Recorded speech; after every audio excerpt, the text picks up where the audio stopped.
This is the Fantasy Football Unlimited podcast with your host, Kevin Murray.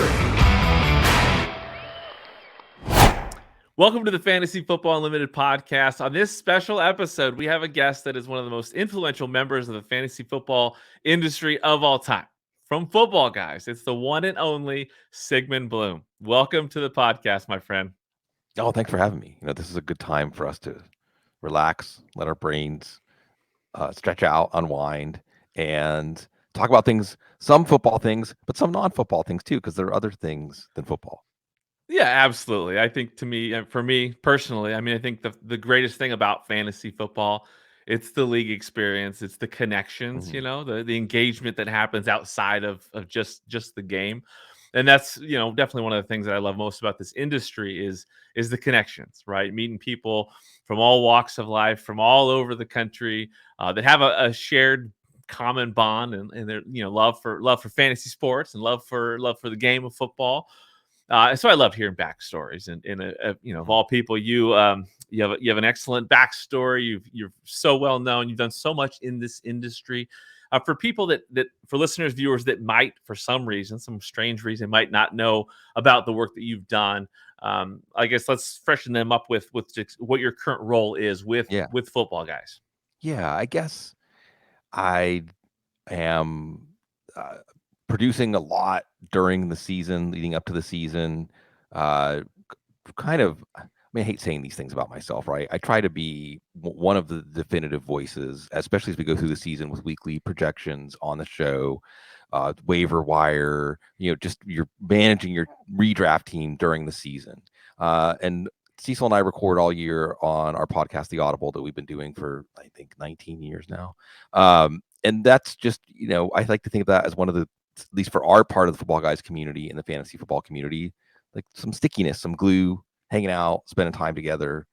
And from a Footballguys organizational perspective, I hesitate to say these things. It feels awkward, but I'd like to think of myself as trying to be a leader by example, and more than anything else, or just how you interact with other people, how you present your work, how you represent Footballguys. But at the same time, I'm really just carrying on a lot of the stuff that Joe Bryant has started. I call him the mayor of Footballguys. He sets the tone, and it's great to be part of that, because it's not just about fantasy football or helping you win your league. I think it's about the human beings that we are and that we want to be.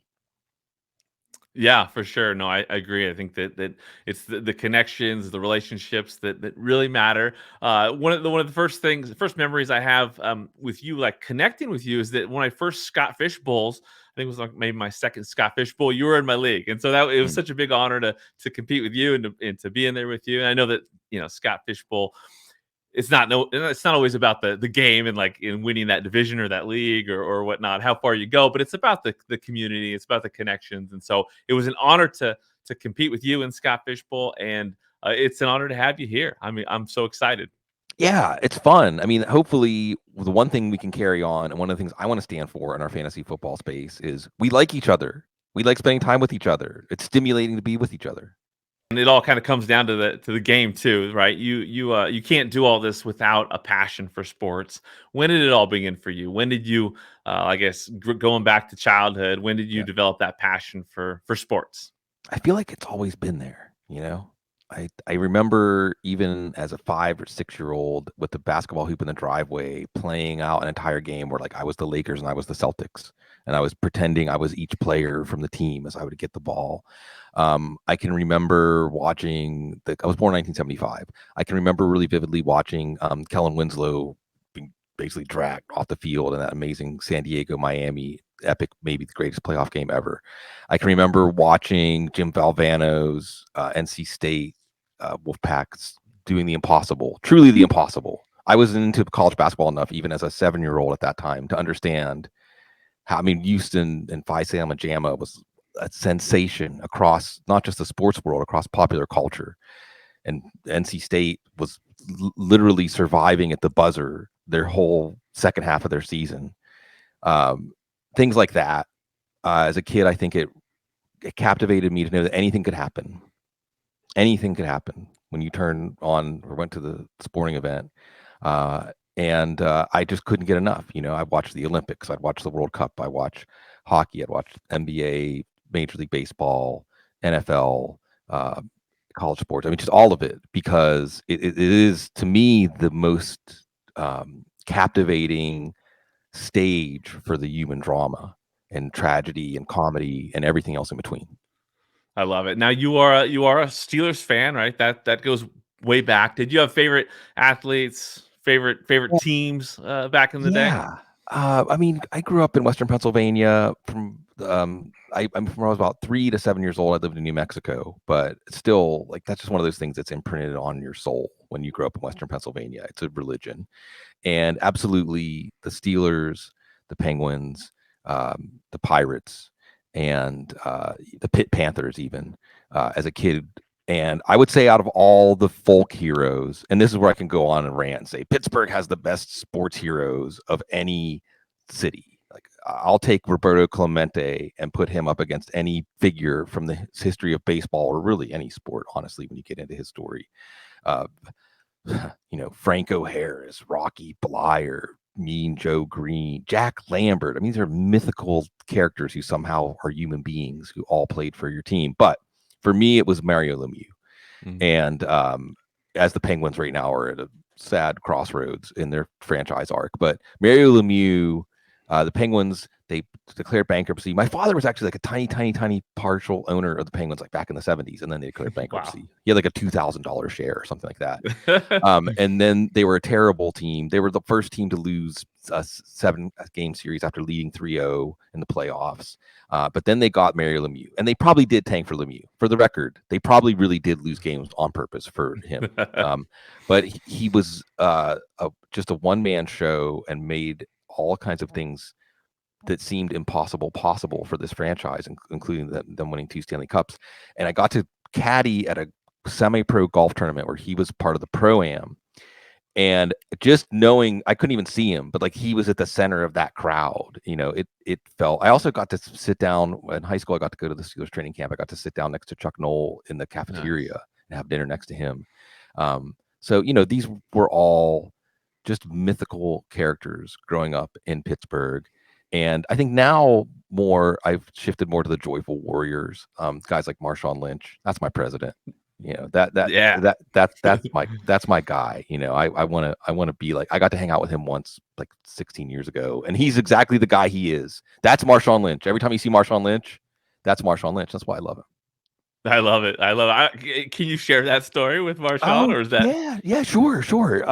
We were, for Draft Guys TV, we were able to get hooked up with Travell Gaines. If you know the name Travell Gaines, you'll know he's one of the best. He's one of the best trainers, like just the best. And he had a place out in the valley in Southern California where he was getting guys ready for the combine. And we went out there to interview players, to film some of the combine stuff. You can still see the video. Cecil just shared it again. The world's worst workout. He put Cecil and I through the. It was just the warm up. It wasn't even really the workout. I was just, this is why we're fantasy football analysts. And one of the guys we were there to see was Josh Johnson, who's still kicking around. Which, I mean, this is back. I think this is in 2008 when we were there. And he's still kicking around, right? He was in an NFC Championship game recently, and he's Marshawn Lynch's cousin. And Marshawn Lynch said the reason he plays running back instead of quarterback was because I think it was Oakland Tech.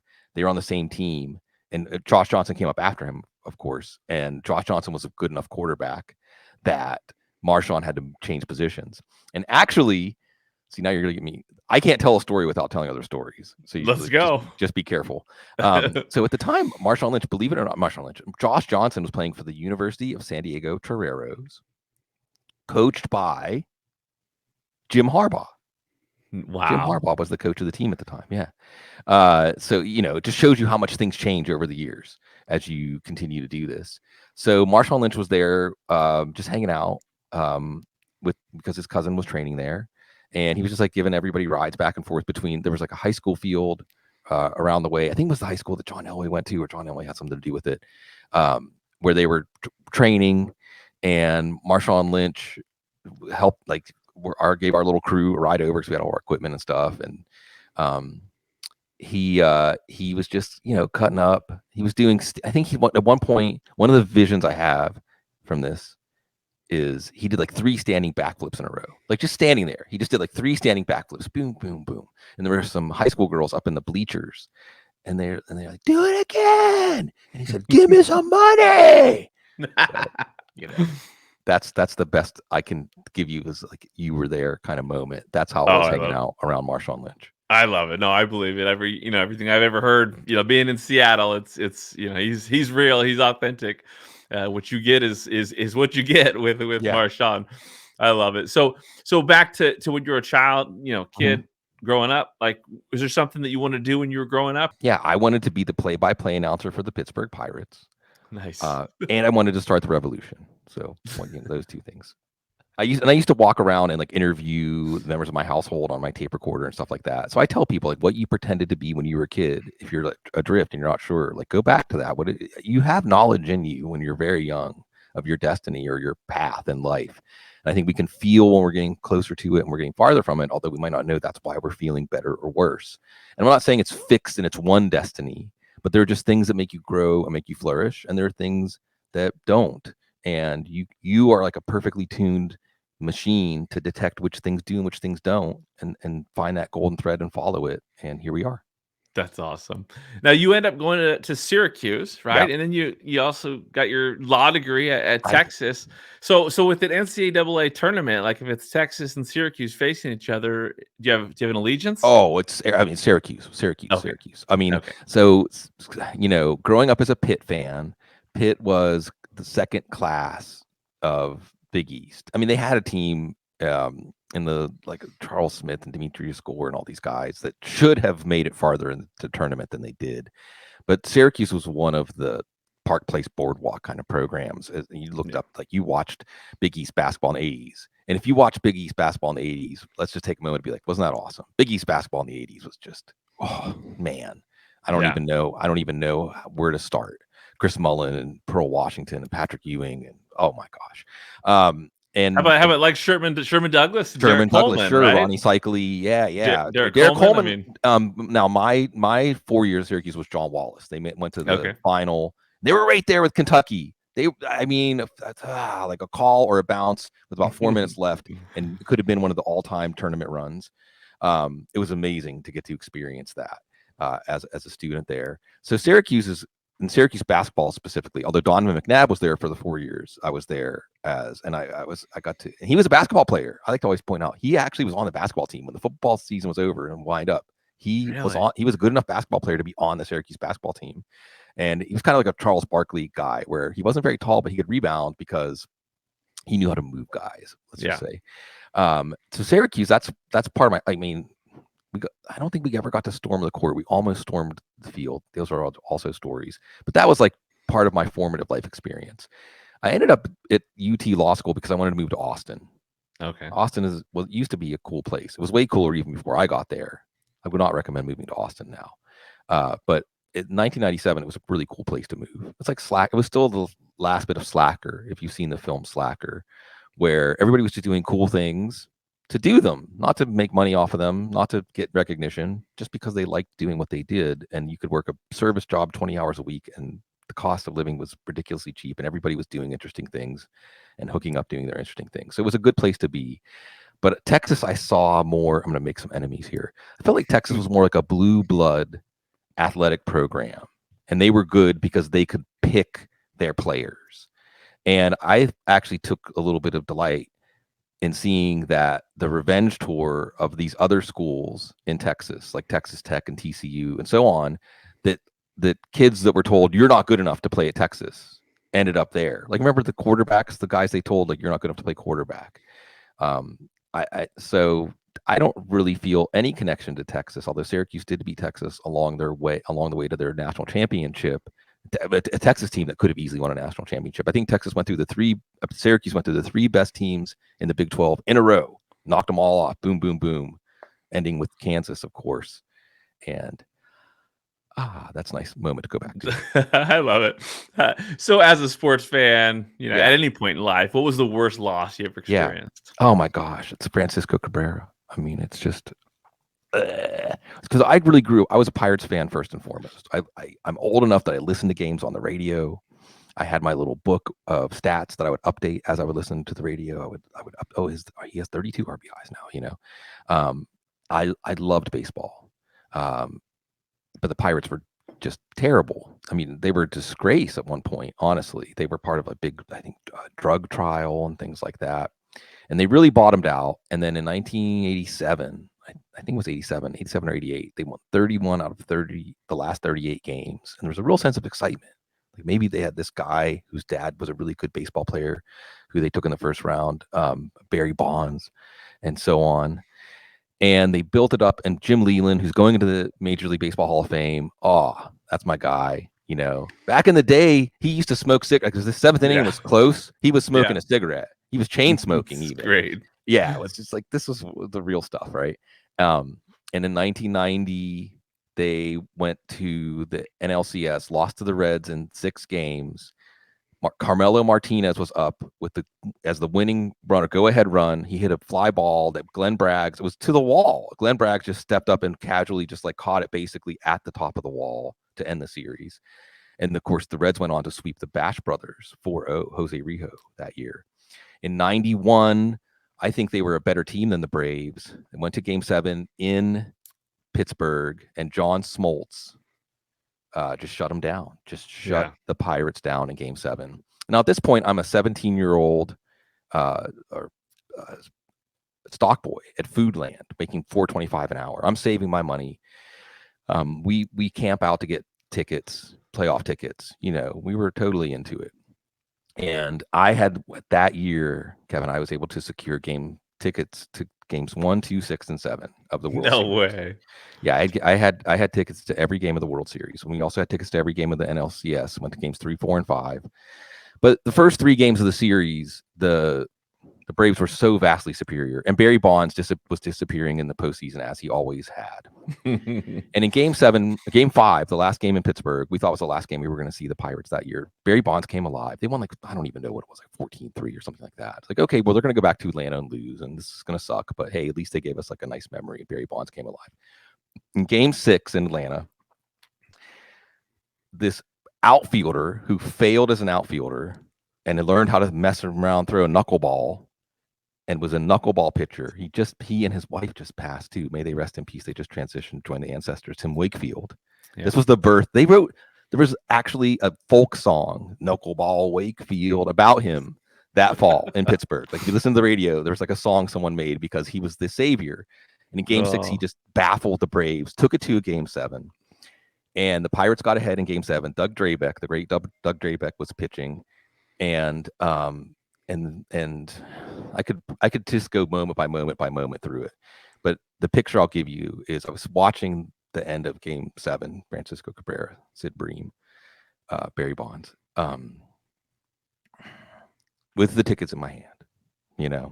This is because there's one thing, going to the Super Bowl is one thing, but going to the World Series, it's in your stadium with your people.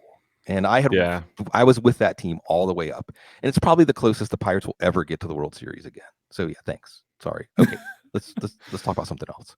How about your favorite all-time sports moment? Right, Chaser. Yeah. Right. That's Syracuse winning the national championship. Carmelo Anthony and that team, and it was such a magical run. It was so magical, and it was mostly freshmen. Carmelo was a freshman.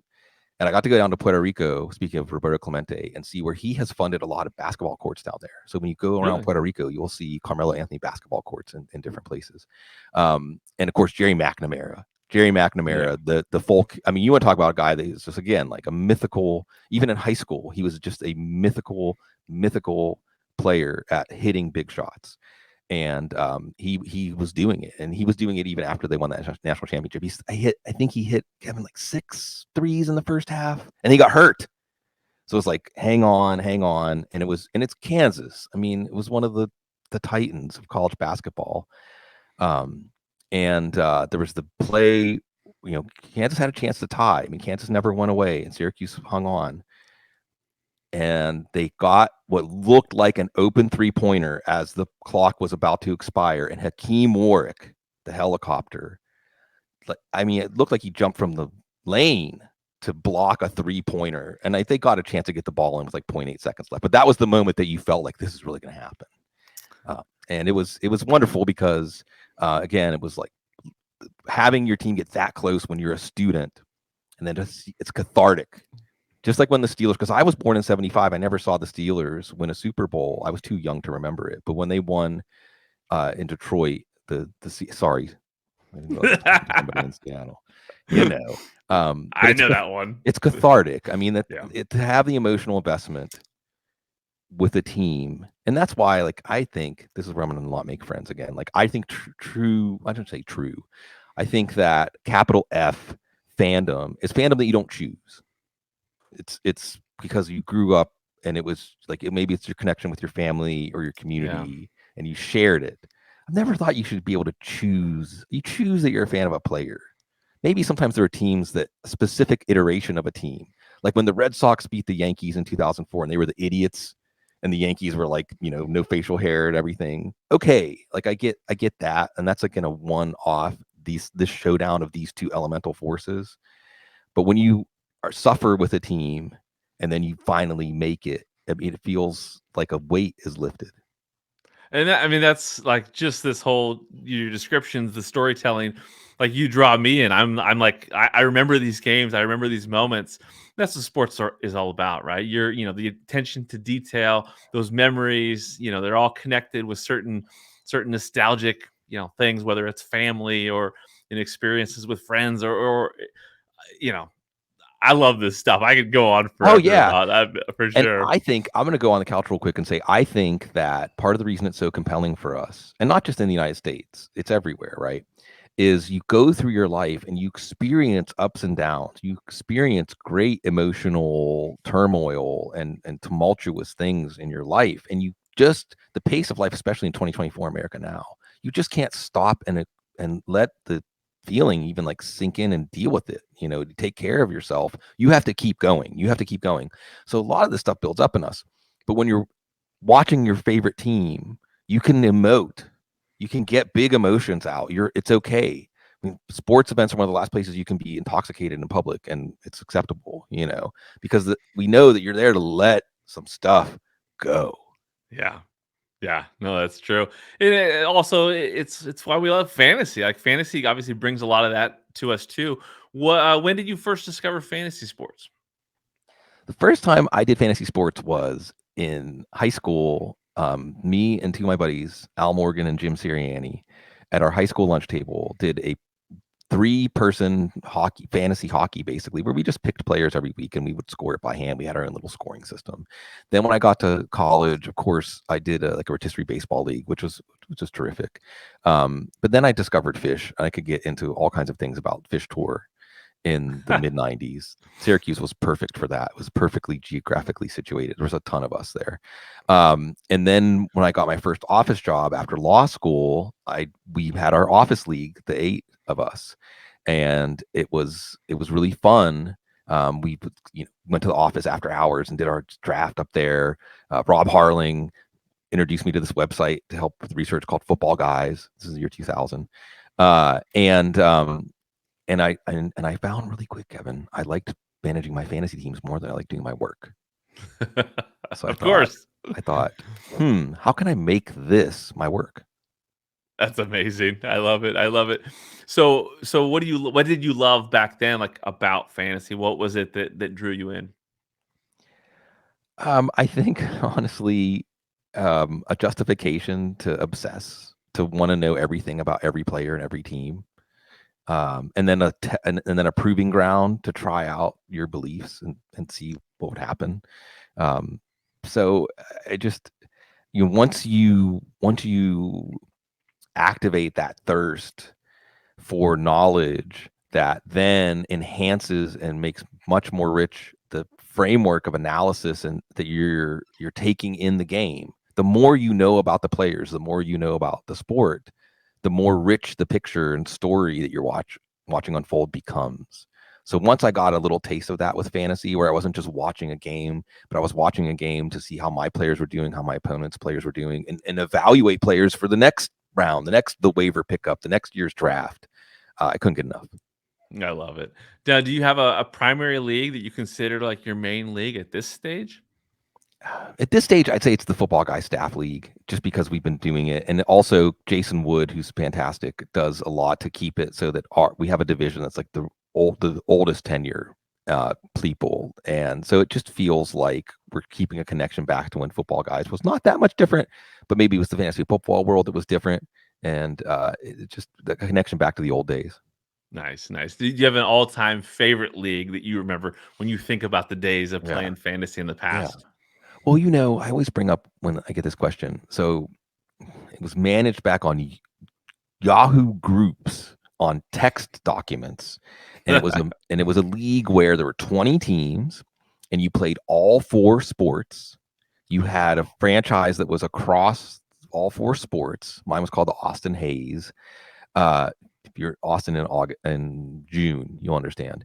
And it was 20 teams, so it was deep, and it was salary and contract. And you could sign minor leaguers in the baseball. Like it really rewarded deep knowledge. And you dealt with the same other 19 people in every other sport too. So you were always like, really, one of the things I talk about on my show sometimes is how part of being good at trading is building relationships. There's so many things in life that come down to relationships. Yeah. And you really had to do that because you were turning the page, or sometimes you were in at the same time, seasons overlap. So you might be having trade talks with the same franchise about 2 different seasons that are going on. And it was just too much. I mean, that's what I loved about it. It was just too much to keep up with. That's the perfect state to be in for, I think, people when they're at max fantasy participation. But I like deep leagues. I like leagues where having that player on your bench for 3 years because they were on the practice squad eventually pays off and matters. I hear people that do 32 team fantasy leagues. Like I haven't done one yet, but something like that sounds like fun. So you definitely like the complexity of leagues that have all the bells and whistles. IDP leagues, 2 tight ends. Like, why stop at 2 quarterbacks, 2 tight ends? Let's get it freaky. Let's make it so that deciding whether to start Brock Wright or Darnell Washington is going to matter. I love it. Now, looking back, like whether it's like a home league or industry type leagues, is there one person that you would consider like your biggest rival in fantasy? Somebody who, when you take them down, it's most rewarding. Someone who you lose to, it hurts the most. I think that I'll give a 2-part answer. On an industry level, it's Mike Clay. I mean, Mike Clay is Mike Clay. I have a saying about Mike Clay: death, taxes, and Mike Clay.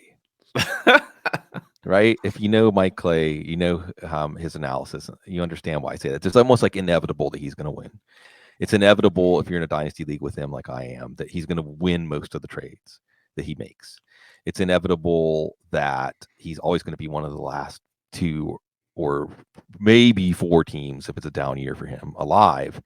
And on a larger sense, back in the Wild West days of fantasy football Twitter, we were Apollo and Rocky.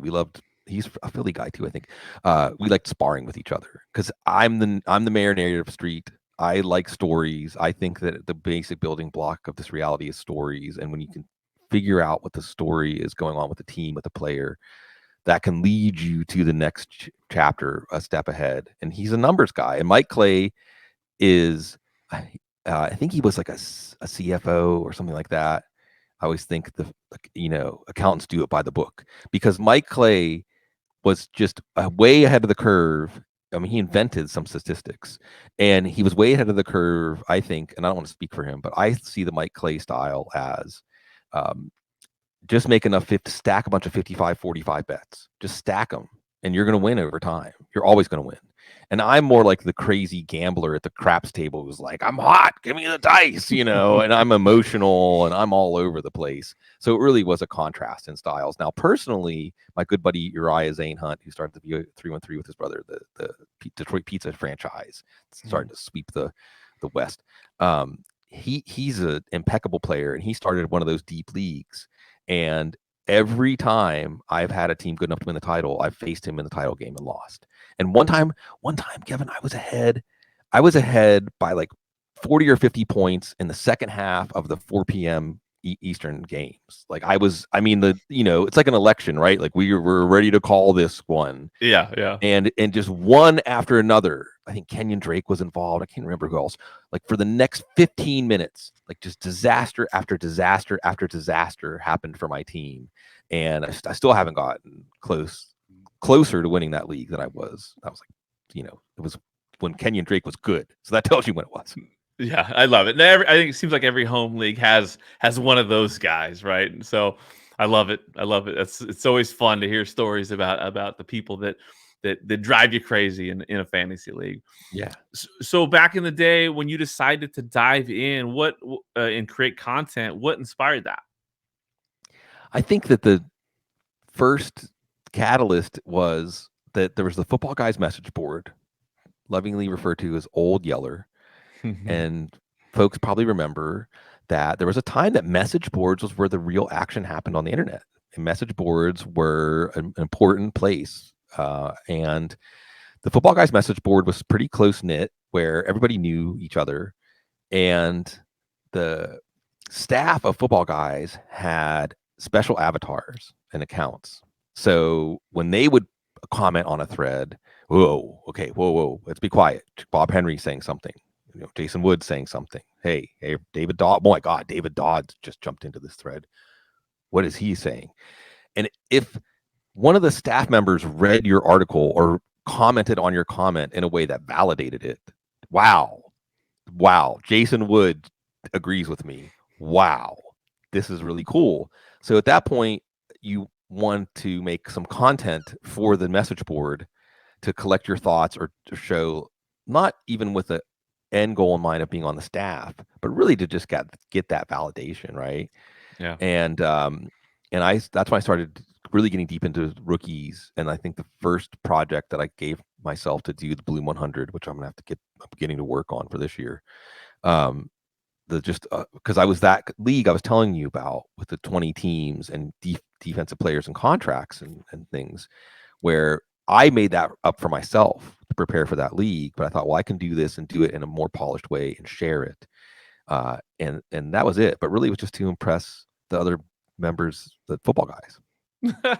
And Bloom 100. I mean, that's a legendary piece of content in fantasy. So that I can see. No, that's cool to hear that the origin of that. Now, obviously, you created the Audible, the podcast, which has been around forever, one of the most successful podcasts in this industry. How did you connect with Cecil, and what inspired the Audible? Yeah, Cecil's great. I mean, Cecil is relentless at pursuing his goals. I remember there was somebody on the Football Guys message board that said that they expected, if they were walking down the street and they said something about, Kevin Barlow, something, Cecil would jump out from behind the sign and be like, "Did you know that Kevin Barlow?" Because that was how his presence, his energy, Football Guys. And I think that he, like me, likes to talk and likes to hear the sound of his own voice like I do. And when I first joined the staff, he had joined the staff a year or two before me. I think he reached out and said, "Hey, can I give you a call?"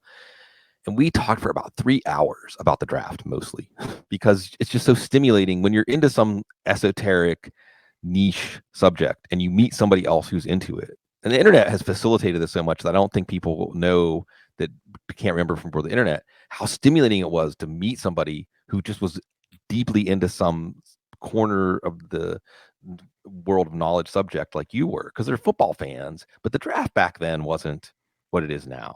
I remember going to the draft at Radio City Music Hall in 2006 or so, and it was not like some big gala event.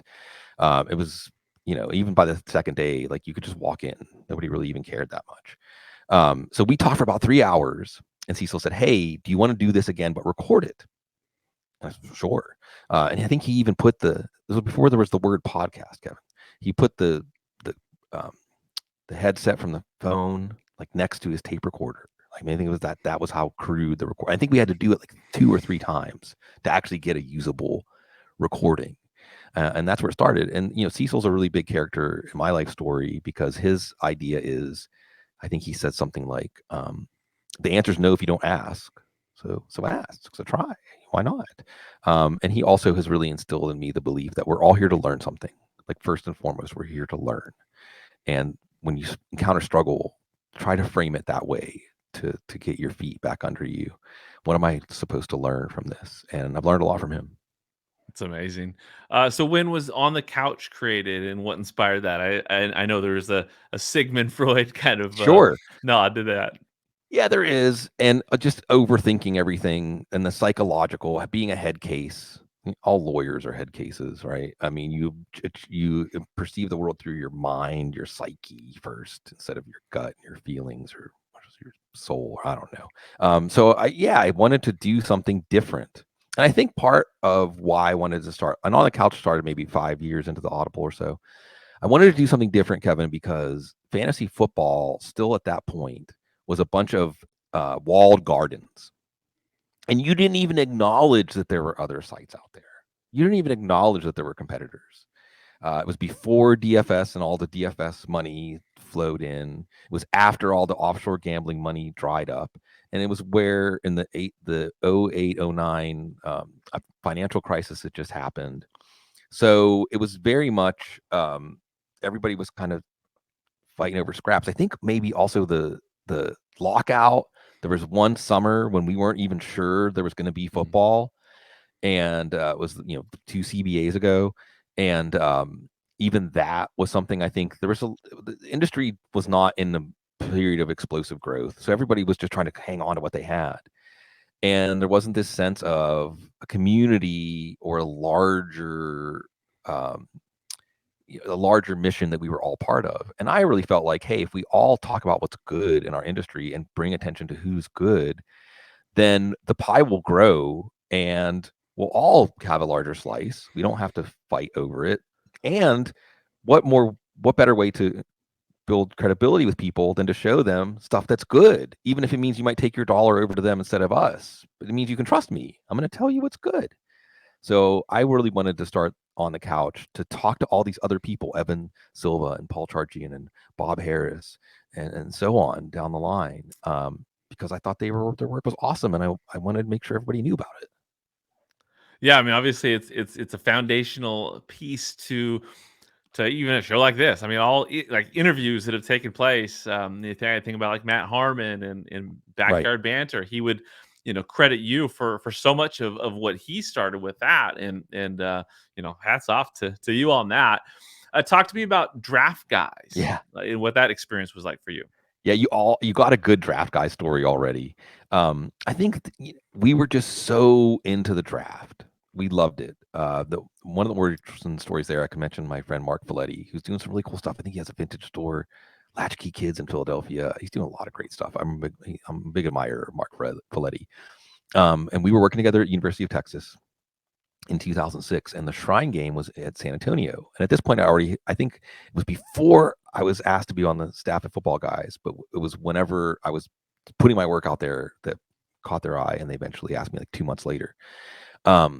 And I saw the Shrine game was in San Antonio, and I said, I try to get a credential and just go down there and cover it and check it out. And he said, well, you're lame if you don't. Like, you keep talking about this thing where you're going to be a football writer and do this football stuff, and if you don't actually apply and get credentials, like, I'm gonna bust on you, and I'm not gonna be happy with you. And I said, okay, well then you have to come with me. You have to come and cover it with me. Like, we'll both take some sick days. Remember sick days? Remember when you got enough paid time off at work that you could be like, I'm gonna take some days off of work to go and do something I want to do.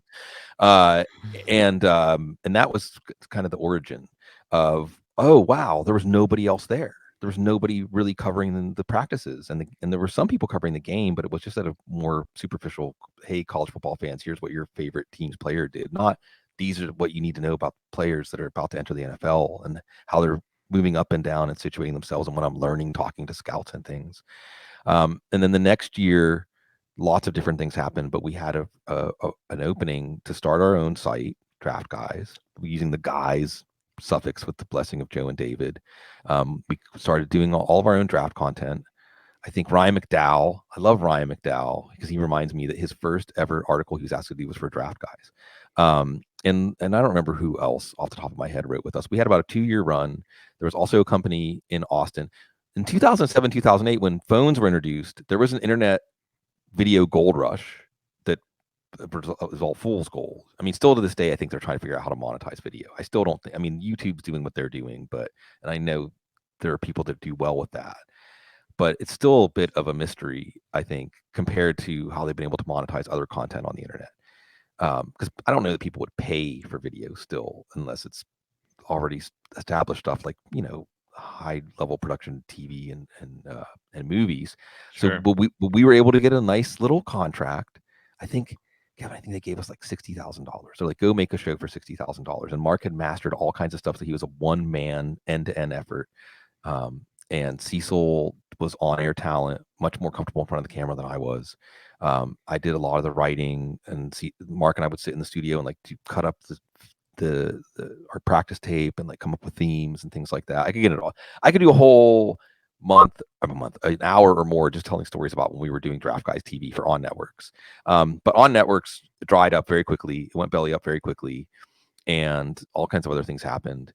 And then it just seemed like, and again, still to this day, I think they haven't figured out how to make money off of draft content. I think that I saw maybe one of the bigger sites that had been doing their thing is already starting to like wither. So I love the draft. It's one of my first loves as far as talking about football and researching football, because the draft can be a stepping stone to any other conversation about football, right? You could talk about the cap, player development, coaching, schemes, what matters in football, how do you win football games, the effect of personality, processing, it's all there.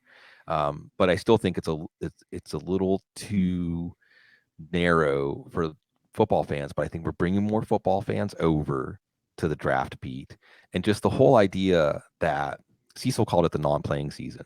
There is a football season going on right now, but it doesn't have a score, and it's not on a field, and the combatants are your team's scouts and front office, and your team is getting better or worse right now. We may not know for months or years exactly how, but it is happening. Yeah, the draft is filled with so much hope. It's like spring training, right? It's just, what lies ahead. We don't know. There's so many different variables, but there's hope. And as a sports fan, like that's like the core to your fandom in a lot of cases. So that's awesome. So when it comes to the fantasy industry, like, are you surprised of the growth? You've seen it. You've seen it all over the last couple decades. I am surprised. I'm shocked, really. I'm absolutely shocked. Look, I quit. There's a story here where I was in a group of people that a drunk driver plowed into. My best friend, Jeff Wilson, passed, transitioned to join the Ancestors a week after. I woke up in the hospital, and that was really what gave me the kick in the pants. You could be standing waiting to cross the street and get hit by a bus. Like, basically that happened. So you have to stop waiting for life to roll out a red carpet. So I quit my job and said, I'm going to try to I cashed in my retirement, the little retirement I had built like my first 6 years in the workforce, and said, until this money runs out, I'm going to try to get a foothold somehow doing this. And it happened, luckily for me, to intersect with the democratization of the internet, because I went to Syracuse because that was where all the sportscasters went.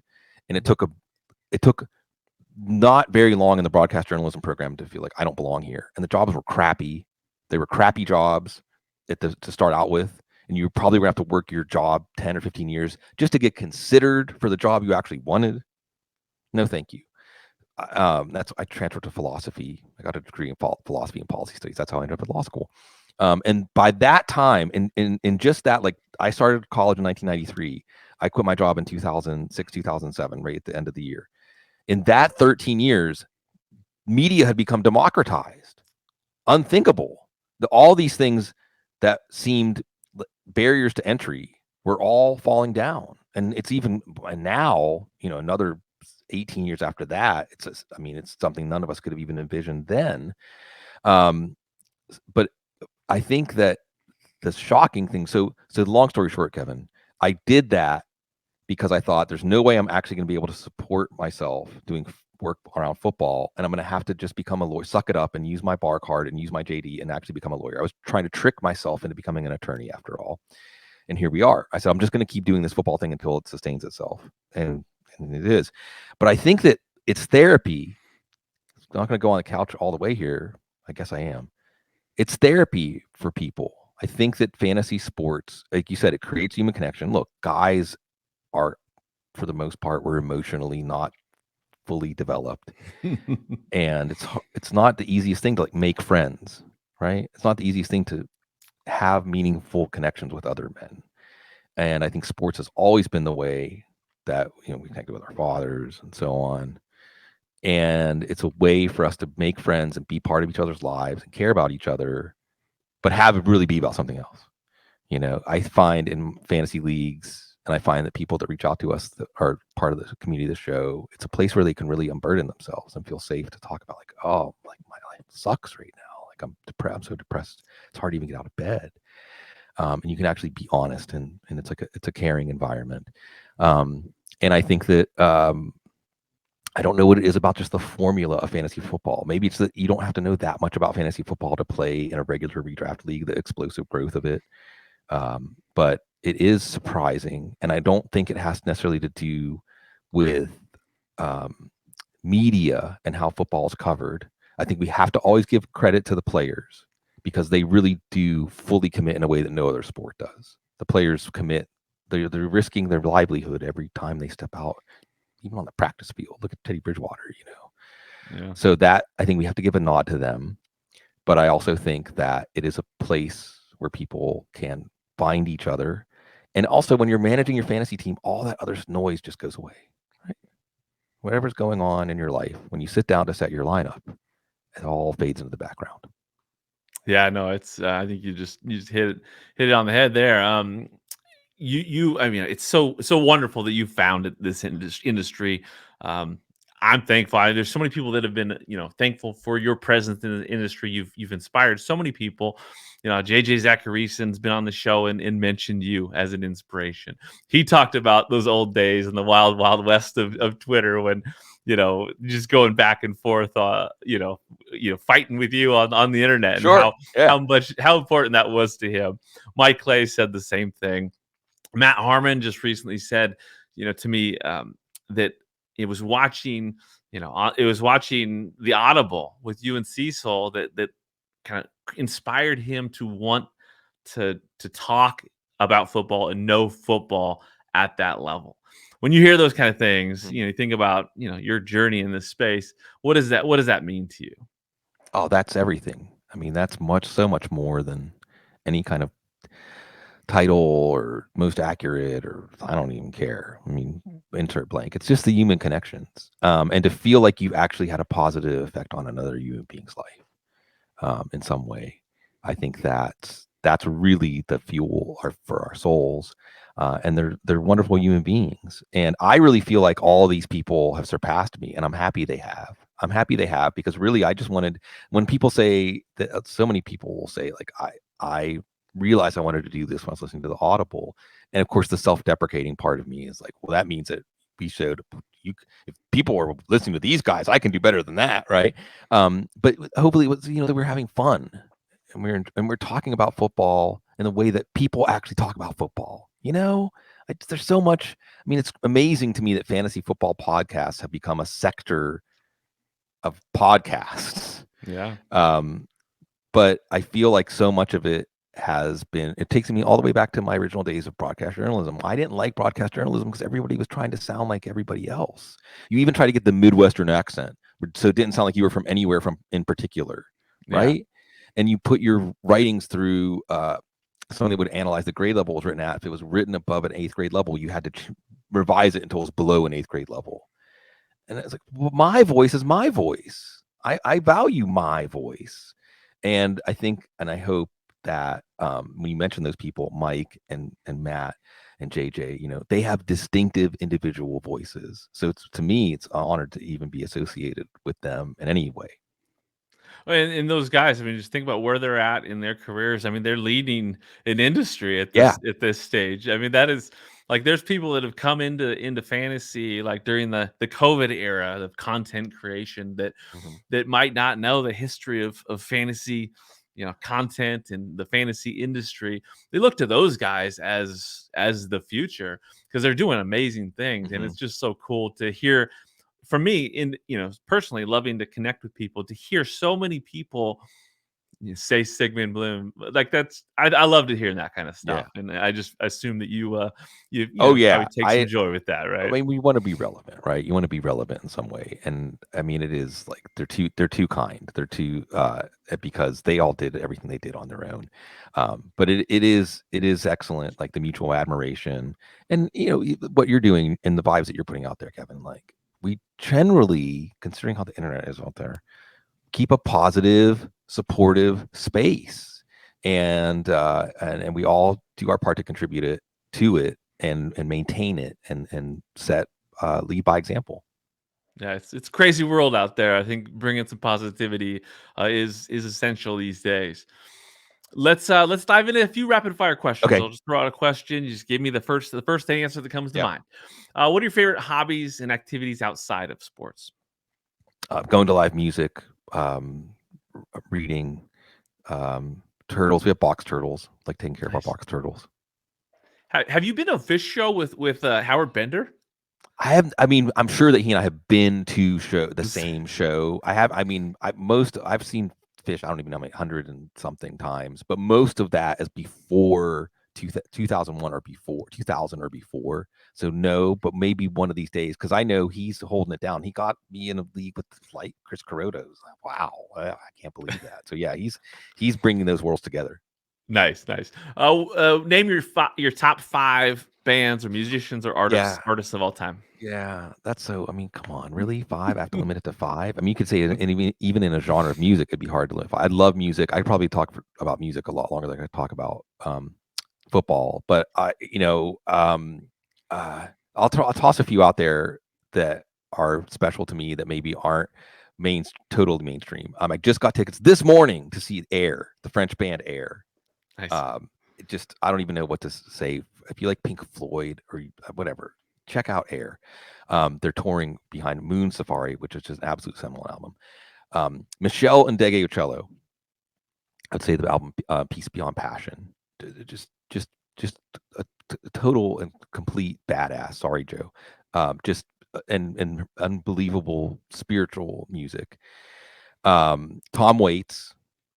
I mean, if you know, Tom Waits again, just real human condition. That connects to Bukowski for me as far as there's problematic stuff in there, but when you encounter Bukowski when you're a young man, it can help bring some things into focus. And then I'll toss some love to New Orleans music down here. This is the best music city in the world. If you love music, come here. People who love music come here and live here, and you can go see some of the best musicians you'll see in your whole life on a Monday at a little club. I'll toss some love to George Porter Jr. and the Meters, the original funk band, the original funk band. If you like funk and you don't know the Meters, just go listen to some Meters. And then probably one of the best shows I've seen in the last couple of years was Lucinda Williams at this little place called Chikiwawa here, and got to be like right up front and see her. And Lucinda Williams, outlaw country. Here's the best way I would describe Lucinda Williams music. There's gospel music that's for when you're found. There's gospel music that's when you're saved. But there's also gospel music about when you're lost. And there's gospel music about when you're wanting to be saved, but you're feeling alone. And that's a lot. Lucinda Williams music kind of takes me there. Tom Waits music, actually, for that matter, too. So those are 5 artists I think everybody out there needs more of in their life. There you go. That's it's coming from a true fan of music. I love it. What's your favorite part about living in New Orleans?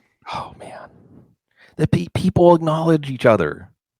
When you're walking around in New Orleans or driving, you just wave to each other. When you're interacting with each other, again, there's this sense of like, I like other human beings. I mean, maybe the idea of other human beings, but I like actually experiencing other human beings. And so do most of the other people here. And when it can be any mundane transaction, a market transaction, it can be just bumping into someone's street, waiting to cross the street. And people acknowledge and have meaningful interactions with each other. And it's weird, Kevin, because you go other places and you do that, and people look at you like, "Did I give you permission to talk to me right now? Why are you Terrible. talking to me?" Yeah. But down here in New Orleans, and I think part of it is during Mardi Gras, we all get out in the streets together. Everybody does. All the different layers of society, all the different strata, all old, young, et cetera, et cetera, et cetera. And we all just get out in the street together for a couple of weeks and have a good time and remind ourselves that it's pretty neat to be alive, and we don't need any reason to celebrate that other than just being alive. That sounds like a special place. I love it. What's your all-time favorite TV show? It's got to be The Simpsons, right? I mean, if you're of a certain age, everything happened on The Simpsons. I know South Park did that thing, The Simpsons did it, but really Yeah. your brain can access something, and it was always in a, comedy is supposed to make difficult truths easier to swallow, and I think The Simpsons always did that. It was always a mirror for us, even individually. I mean, now I'm a dad, right? Now I'm a head male. I'm not got Homer Simpson in me. We all do, right? I mean, and so on and so forth. But when you were a kid, maybe you didn't experience it that way, but you can really see that. Just a show that has so much heart and has such amazing, clever humor. And I loved it too, as I think one of the guiding, like the rudders of the show, is that Bart and Lisa love each other in the end and look out for each other. There's a real bond that comes through shared experience, even though they're so different and like sometimes actually against each other.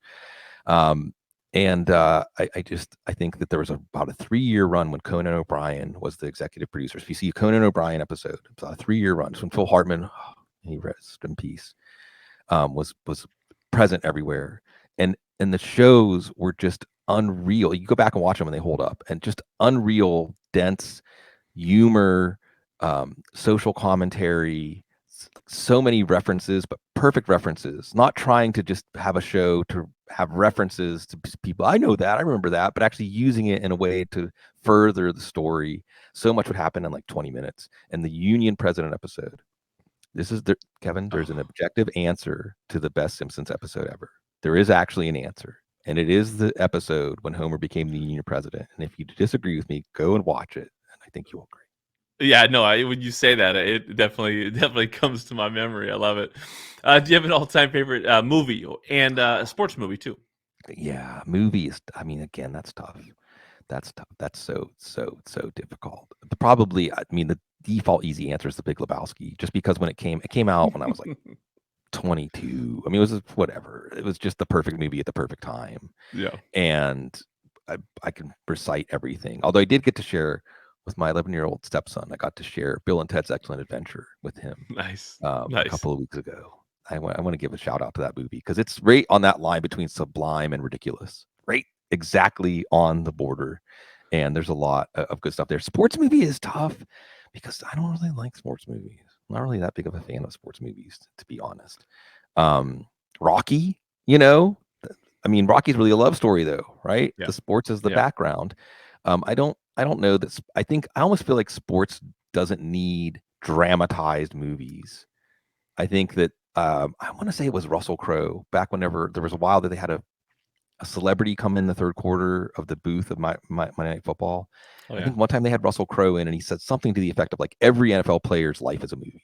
Like every NFL player's life could be a movie, which I think just stands for it already has all this. So I'm more a fan of like 30 for 30 documentaries.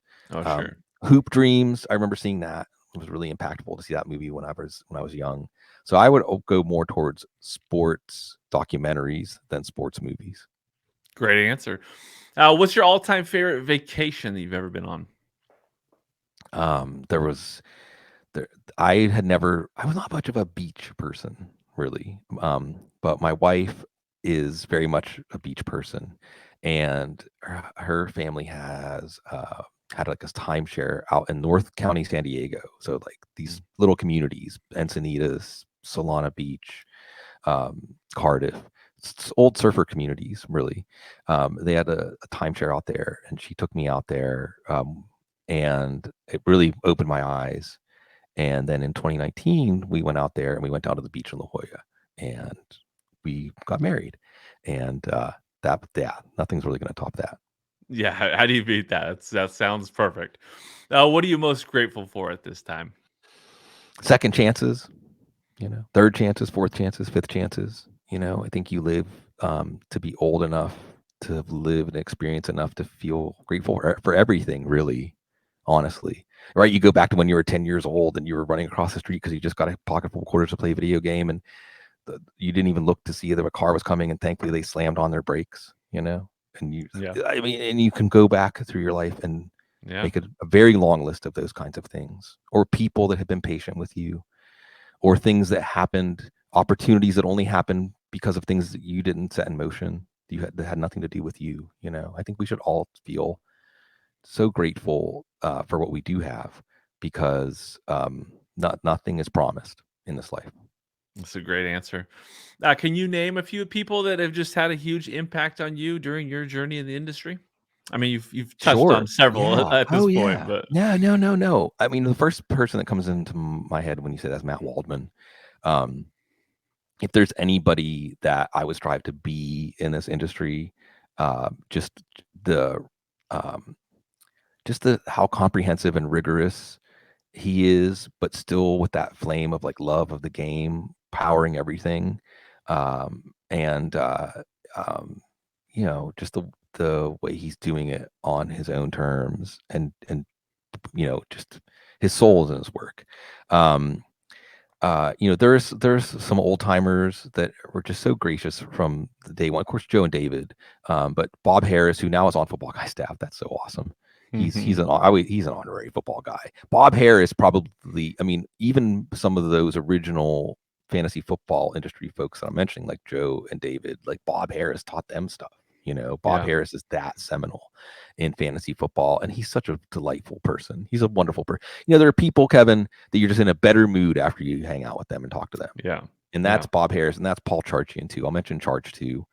And I think that when I mentioned Matt and Paul and Bob, I feel like the handshake, an unexpressed agreement is just kind of being a seeker. Like, first and foremost, you're in life as a seeker, and fantasy football is great for that. If you're a seeker of knowledge, a seeker of understanding, a seeker of meaning, a seeker of answers to how and why questions, not just what.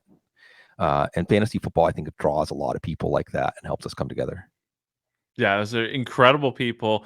Obviously, they've done so much for this industry, but again, it kind of all comes back down to the connections and the influence they've had on others, relationships that they've built that have spawned other relationships. They just keep doing great things, and so great that you mentioned those guys.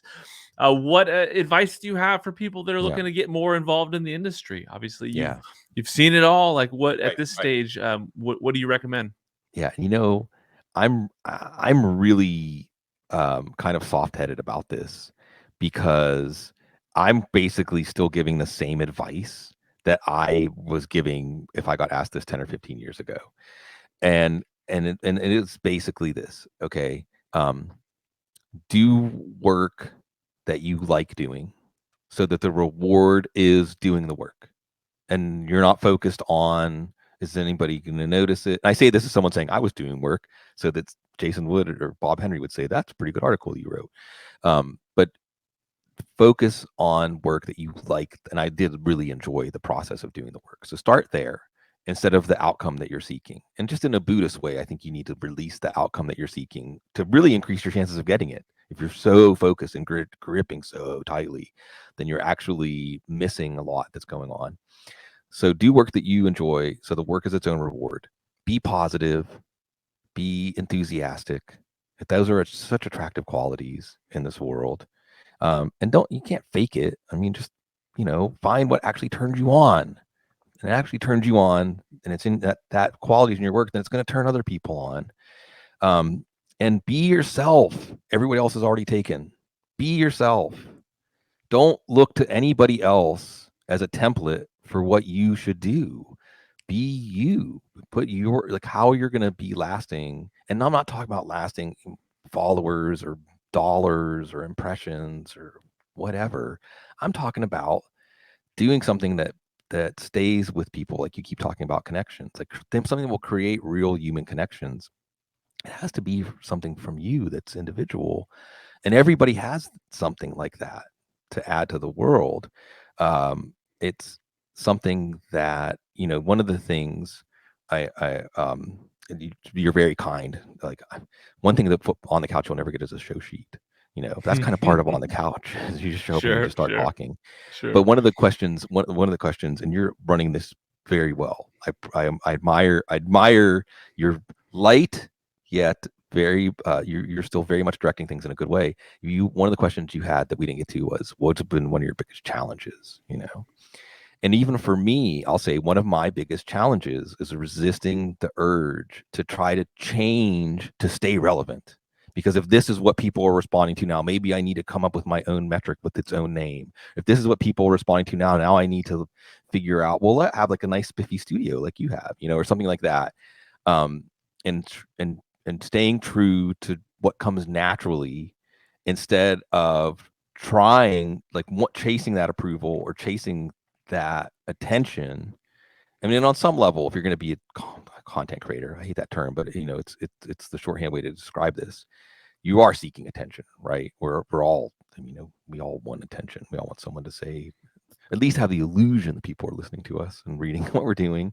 But I think that staying true to yourself is the best way to build something lasting. And again, the people we're talking about, Mike Clay, Matt Harmon, JJ Zacharyson. I mean, these guys are the same guys they were when they first broke through, and staying true to those same principles or the way of attacking this. And that's why they've risen and why they're going to last. Yeah, I mean, authenticity is everything, right? It's people see it, people can detect it, and I think your advice, the reason why you've been able to say it for 10, 15 years, like you said, is that it holds up. Like everything you just said is spot on, something that people can apply to their journey, whether they're just starting out right now, wanting to get involved. There's always, there's always a path. Yeah, and advice and it presents like that itself. is huge.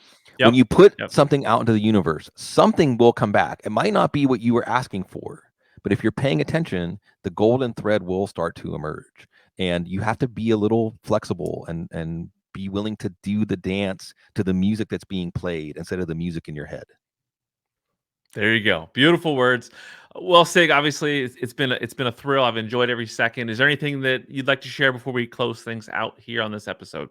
Oh, no. I mean, congratulations to you on the recognition that you got for doing something that's obviously very good. And I think you're doing a wonderful job creating a comfortable, positive space. And you are signal boosting positivity and love among everybody in the industry and what the world needs now. All right. So thanks to you, man. Hey, it's an honor. It's a privilege to hear those words from you. I appreciate every ounce of it. Again, I love this game. It started with loving this game. I found this community. I think there's a lot of awesome people in there. So I love helping to share their stories and inspire some people to be a little more positive. I think that the world definitely needs it. So again, privilege and honor to have you on here. Can you tell the listeners and the viewers where to find you? Yeah, at Footballguys, at Sigmund Bloom on Twitter, and the Audible with Cecil. And it's, we're as long as y'all keep showing up, so will we. There you go. Sigmund Bloom. So thrilled to have you on here. I can't wait to see what's next for you in 2024. Thanks. Thank you for listening to the Fantasy Football Unlimited podcast. Until next time, be sure to follow and subscribe to all of FFU's social media accounts for daily content.